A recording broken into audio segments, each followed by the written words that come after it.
víc. Co no? No, víš, prostě tě promiň, prosím, Verčo, máte mám rád.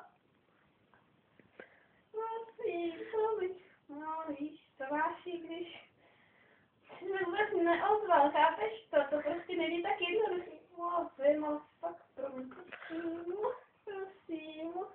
tak jo, no.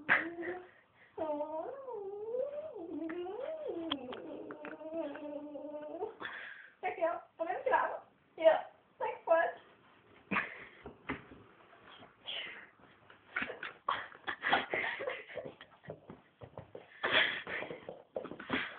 U něj. My jsme tady. Já vím. Tak jo, a jsi tady. Aha. Sníš, další den jsou doma.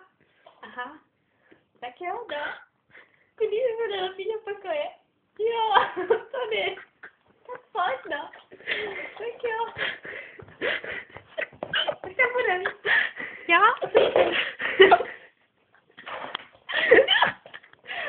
Už tam jsme, tady to je. Ty bydlíš na místě. Jo. Jo. Jsme přestěhovali. Aha. To je blbý.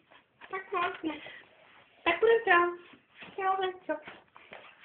No, u nás doma už tak náš. Tady se postele. Tady.